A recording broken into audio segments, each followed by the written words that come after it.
This is Trent. Sorry I missed your call. Please leave your name and number. Thanks. Bye-bye.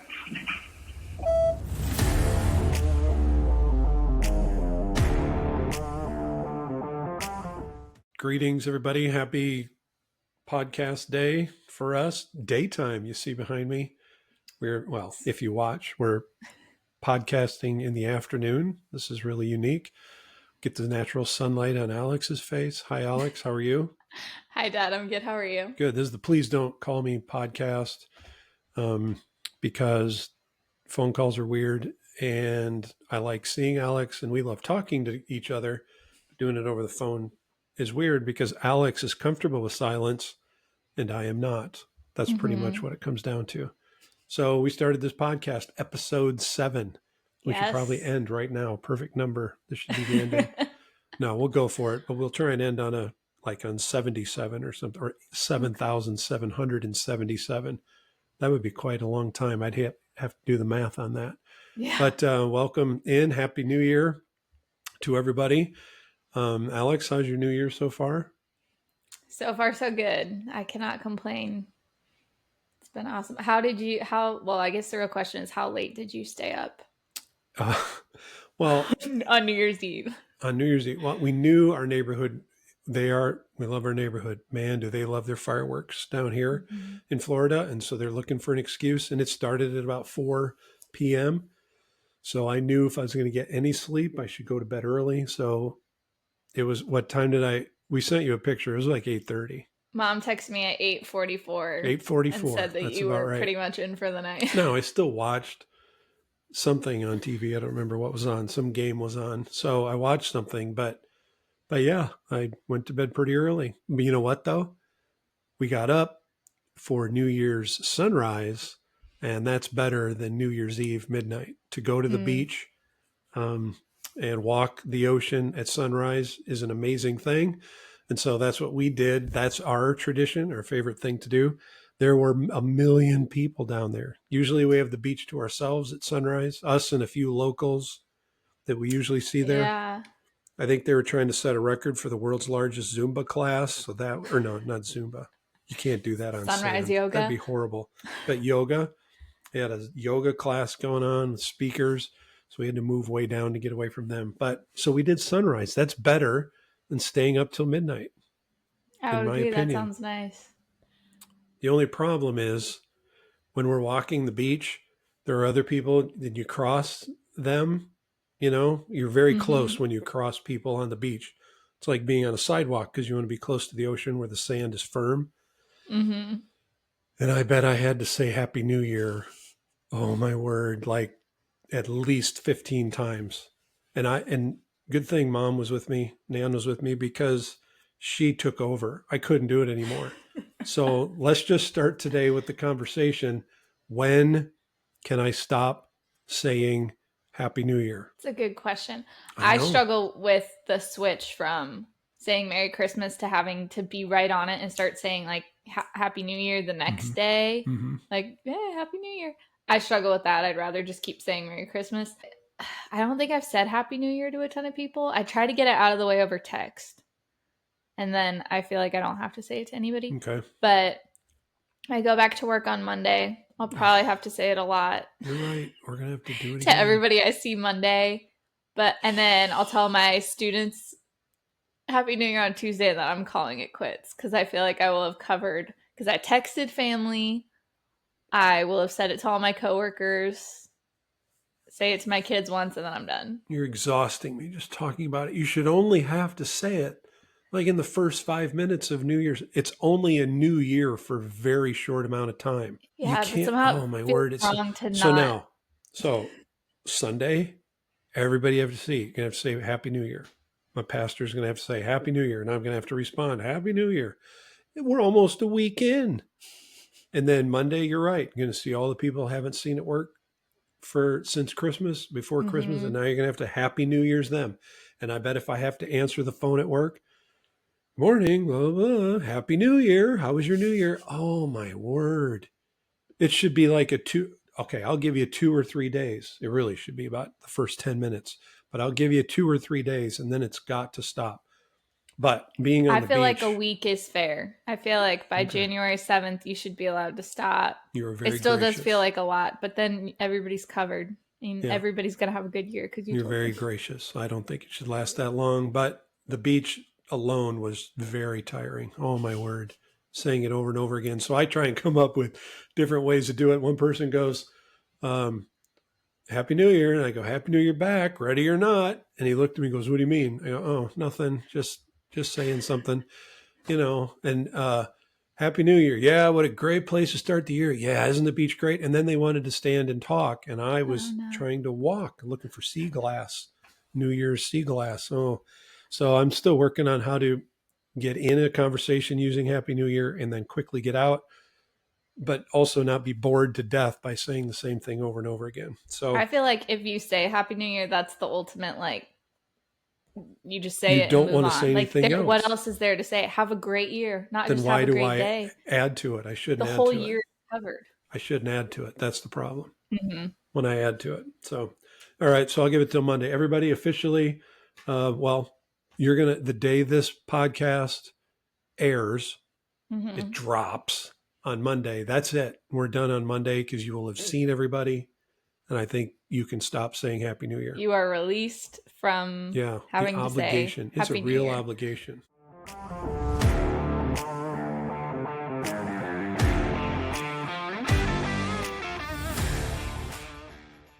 Hey, speaking of the new year, our family, Natalie and I, and you, are starting a new devotional for the year. Last year, what did you do last year? Do you know? Do you remember? Last year, like it was so long ago, it was like 4 days ago. I wanted to read through the Bible, so I had a Bible reading plan. I did okay. I want to say I did like a ton of reading and got caught up in like, I want to say June or July. Mm-hmm. Oh, through the end of August. And then once September hit, I just dropped off. But Capri really liked it. Oh, she ate it. Yes, she ate nice. it. So, but yeah, it was not, it was a good plan. It just jumped all over the place a lot in a way that did not make sense to me. It wasn't necessarily chronological, like you would be in First Samuel and Acts and First Chronicles, and sometimes the like First Samuel and First Chronicles would actually be talking about the same thing just in different books, and I liked that. But it was hard, and it was a 5-day-a-week plan.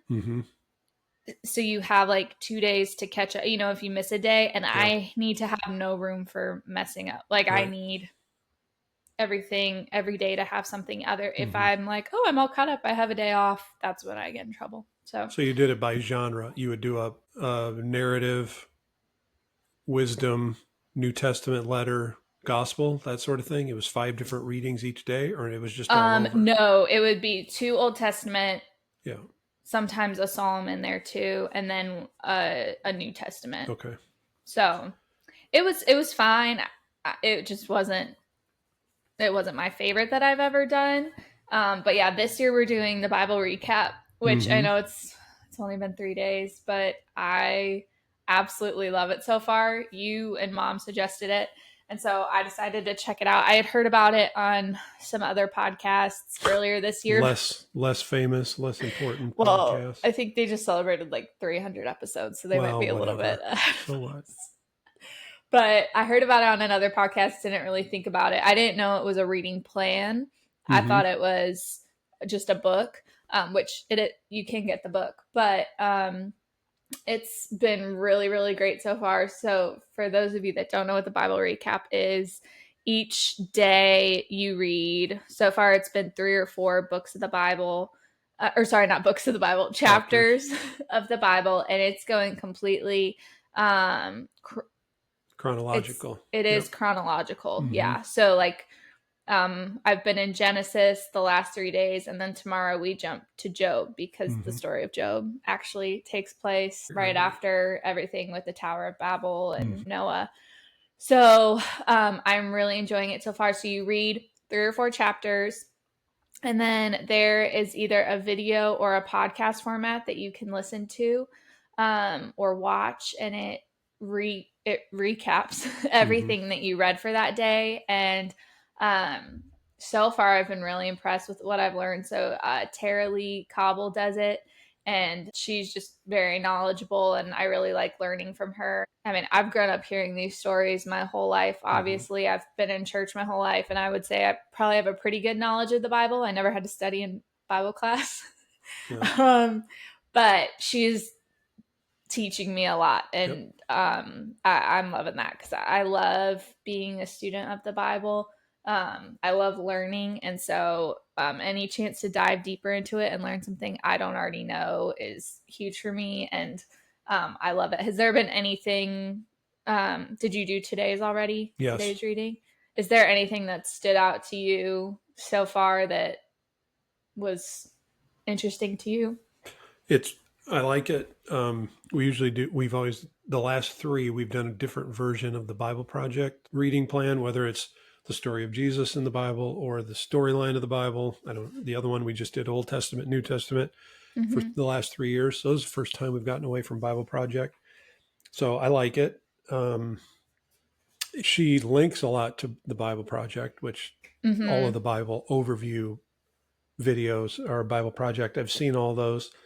I think it's great. I just wish the intro was just a little bit shorter because I've read it, and now I want to get to the content. I don't need to know that it's daily recap, day number 4 or whatever. Just go. Just start talking. So we know if I'm here watching this video, I know what's going on. So, but it's good. But you can watch it. Natalie and I use the Bible app. You can watch. You can probably subscribe on YouTube, and you can do it on their website. It's good. Absolutely. I like chronological. It keeps my brain thinking of where things happen. I haven't looked ahead, but I'm guessing like when you're in 1 Samuel and 2 Samuel, when it's David and he's stuck in a cave somewhere being attacked by Saul, and he writes a psalm, you're going to get that psalm that day. So, or the next day. Oh yeah. So, it's got like 2 Chronicles 1. And so Psalm I'm interested 72, when all that happens. So right now it's pretty straightforward because that's the first 5 books other than Job are pretty straightforward. So yeah, looking forward to keeping it going. So if you're looking for something, it's blue. That's all I can tell you. Yes. If you're looking for it, search Bible recap, and it's like it's in the Bible app. It's on YouTube, Spotify, everywhere. Yeah, I've been using the app. I like to read it while I listen to it through the Bible app, and then the videos are linked right in there. And so I just click on the video, and I don't have to go searching for it.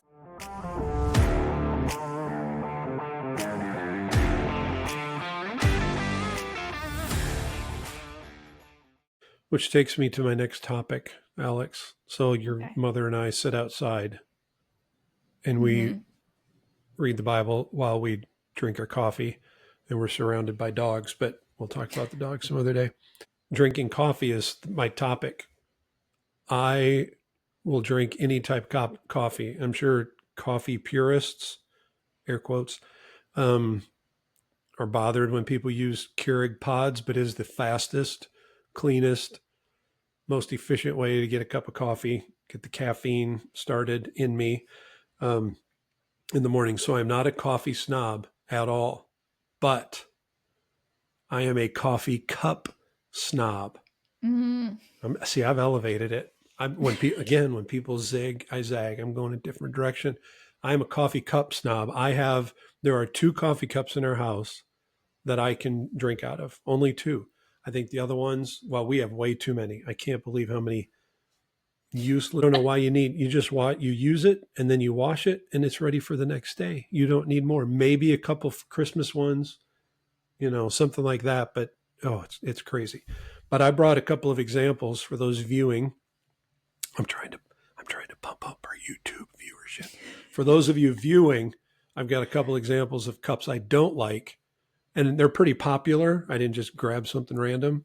They're popular, and so I want to show them. The first one is the Waffle House cup. See here. Oh, that's Josiah's. Yeah, which we like. I love Waffle House. I like their coffee, not a problem. Their cup is so small. it's tiny. You would think when they're doing table service like that, they would give you a bigger cup so they wouldn't have to come and refill your cup 1,000 times. I mean, this thing is, look at, you can see the bottom like right away. It's not very deep at all. That's problem number one. Problem number two, and this is usually my main issue, is the handhold where you're supposed to put your fingers, too small. Look at that. I can barely get 2 digits in there. And it's hard to balance.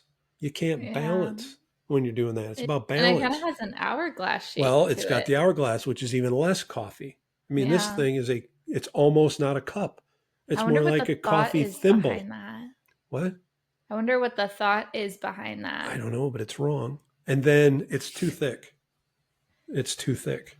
Okay. It's made by Tuxton. I'm really not that into it, but I just noticed made by Tuxton, and they use a tuxedo as their logo. That's kind of cute. I just said cute. But here it is. That's one I don't like. Okay. Handhold, too small. Can't put enough coffee in it. Too thick. Too thick. Okay. Okay. Another problem. I'm going to swing the other way on this one. This is one you can buy at Starbucks. Was probably gifted. Oh, Mom's had that one forever. Yep. It's pink, so it's one of her favorites. Now, the handhold is not bad. I just don't like, see how it swoops up like that? It's girly. It's too girly. Only a girl can drink out of this. Well, that's not right. Starbucks, that's not fair. You're supposed to be about inclusion and whatnot, and I don't appreciate it. So you could make one in blue. I still wouldn't drink it because the handhold is too girly. It looks like half of a heart. That's a good way to describe it. It's half of a heart. Also, this one's too... I do think that was a Valentine's theme mug. Like, it doesn't have little white hearts on it. Oh, it does have. Maybe you're right. So I think the handle might have been intentional with the heart. Well, can only use it one day out of the year then. So that's that. And it's too thin. The wall thickness. I bet your coffee cools off in 5, 6, 7 minutes. So the thickness needs to be somewhere between the Waffle House and I'm going to show you an example in just a moment. Look how thick that is. Look how thin that is. I was in the piping industry for quite a while in my college days, and I know pipe thickness, and these are not good. Not good. All right, here's the best one, and it's not because of what's on it. I mean that. It's the perfect cup. So this is what a coffee mug is supposed to look like. Look at the handhold. It's gigantic, a 4-digit handhold. I rest my thumb on top. I don't need to balance. I don't need my pinky on here to get it balanced. Nope. I just pick it. It's a perfectly balanced cup. I can swing it like this, not going to lose it. I can be jostled, not going to lose it. Now, this is a Star Wars version. If anybody wants to send me one, not Star Wars, fine. I'll drink it. Look at the thickness. Okay. Perfect thickness. My coffee doesn't stay too hot, so I can never drink it, but it doesn't cool off in moments. And it's a nice full cup. Look at the difference, size difference between this. Oh, wow. Look at that. So, folks, go out and get yourselves a real cups of coffee. I'm a coffee cup snob, not a coffee snob, and this is almost like a tutorial. I think this is probably going to go viral. No one gives coffee cup wisdom. Everybody's like, oh, I'm going to do a pour over. What do you do? Smoke it. Nope, you can't smoke coffee. Steam it. I'm going to steam it and froth it. Nope, you just pour the coffee in an appropriate cup and it will taste good. There we go. Coffee cup snob. I want a t-shirt. That should be on our merch. The Please Don't Call Me podcast, where at least one of the hosts is a coffee cup snob. Yeah, I have nothing to contribute at all. Do you drink coffee? I don't drink coffee. When you come to my house, you have to stop at McDonald's and get their coffee. That's true. Every morning I went and got coffee at McDonald's. By the way, I'm not a coffee snob, but McDonald's is good coffee. So yeah. And I'll just have to start bringing my mug with me. This is versatile though. Soup, you could put soup in here, no problem. Yeah. Milk, if you wanted to drink milk out of a coffee mug. We used to do crackers and milk. My mom used to do saltine crackers and put milk in it. Have you ever had crackers and milk? I don't think you have. We used to have that after church on Sunday night in a cup just like this. This. So there you go. All right. We need to talk about 2 more things. They both have to do with speed or the lack of speed.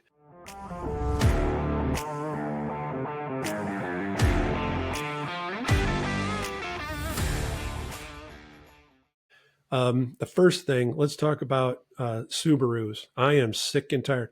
If you own a Subaru, I apologize, but I'm done. I'm up to This here. is nothing against you, just your car. Correct. I live on a major highway, or just off a major highway. Use it every day to and from work. 95. Subarus drive me crazy. I just can't take it anymore. Is it the way they look? Nope. No problem with how they look. And I know there are stereotypes with them, and I guess I'm adding to that stereotype. But there are two types of Subarus. They're either driving in the left lane, going 50 miles an hour, not paying attention.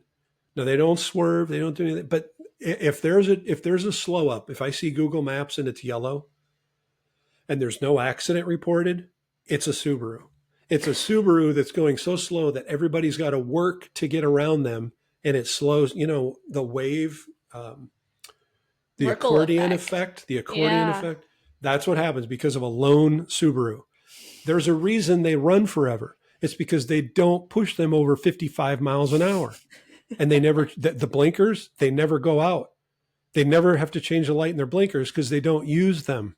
Use your blinker and get in the right lane and maybe not use 95. I know why they can go 200,000 miles, because they never challenge their engines ever. So that's one side of the Subaru.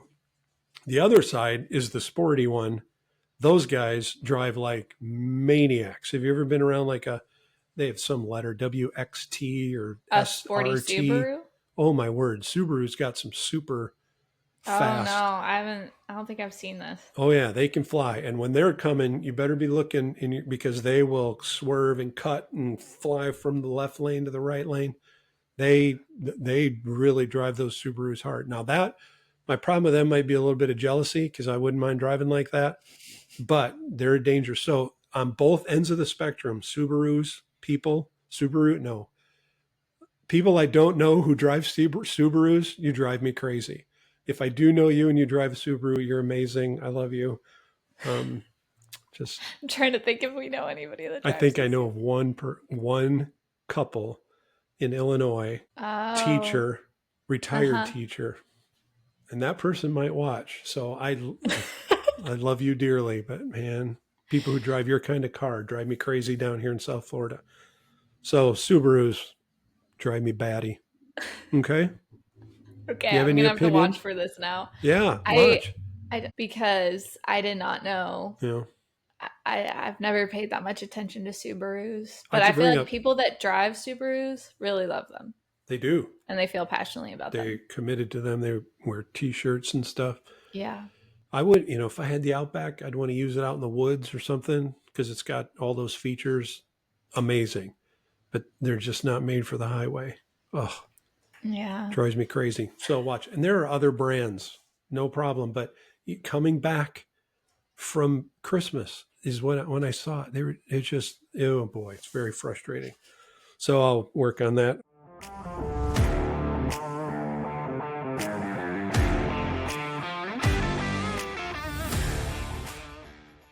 All right, last thing, and this has to do with speed. What's the best thing you did at Disney? And then I'll tell you the best thing at Disney.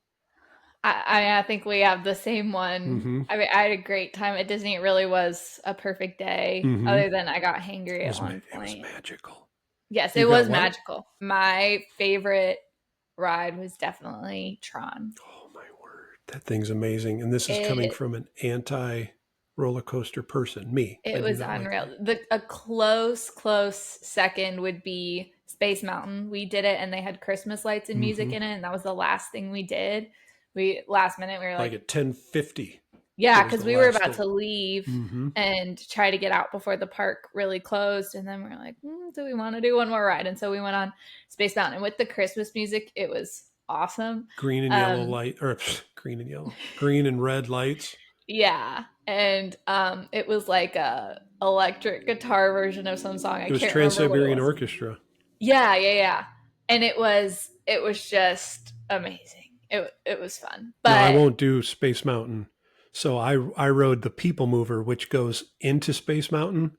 So I got to experience the same thing that you did without the vomiting. So that was better. I rode the People Mover. I think I did it twice while you guys were in line for Space Mountain, and I went through and I could see, because they were using strobe, they never have lights. I could actually see the frame of Space Mountain, and it confirmed that I don't want to do that ride. I don't like going on rides in the dark. We rode for most of the day. Space Mountain was closed, and so we were on the People Mover, and we were constantly watching to see if it would open up. And we were on the People Mover, and we went through while it was getting worked on, and so all the lights were on in Space Mountain, and we could actually see the whole framework. Cool. And don't raise your hands when you're riding Space Mountain. That's how tight it is. I mean, if you put your hands up, if you had long arms, I swear you could hit the. Yeah, I wanted to put mine up, and Ben was like, "Do not put your arms up on this ride." I was like, "Okay, I won't." But so that was your second best. Back to Tron. Tron was next level. That is really quite a ride. It is as smooth can be. You don't get jerked around at all. I've never been on anything like that. It was, and the acceleration at the beginning. It's funny. Insane. In line, you watch everybody else like a Subaru. do that part.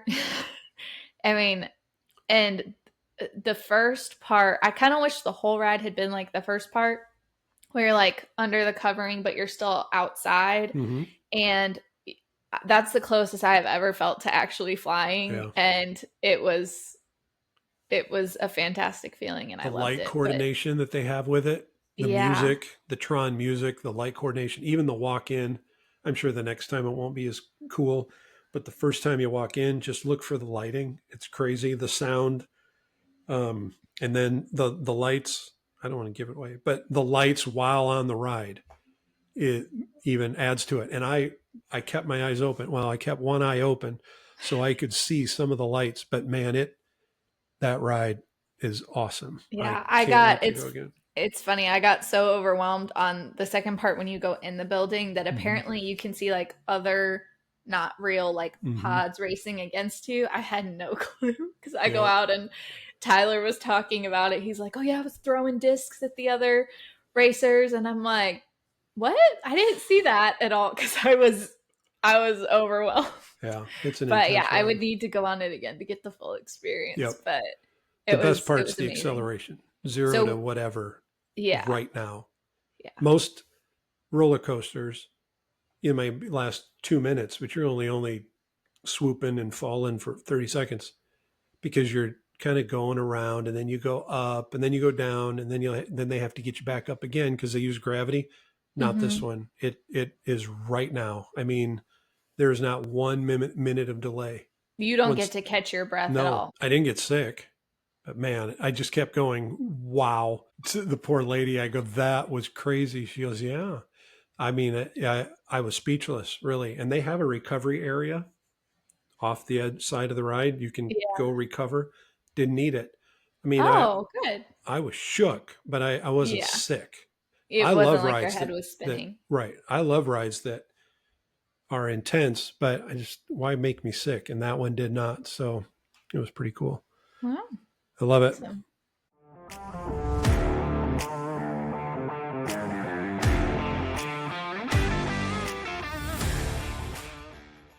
All right. Well, you are back to work. Well, we all are Monday. Yes. So praying you have a good second semester with your kids. That'll be great. Thank you. Well, the new year is upon us. Stop saying Happy New Year. Yes. I guess you can say it whenever you want, but man, we just got to cut back a little bit. That's all I'm saying.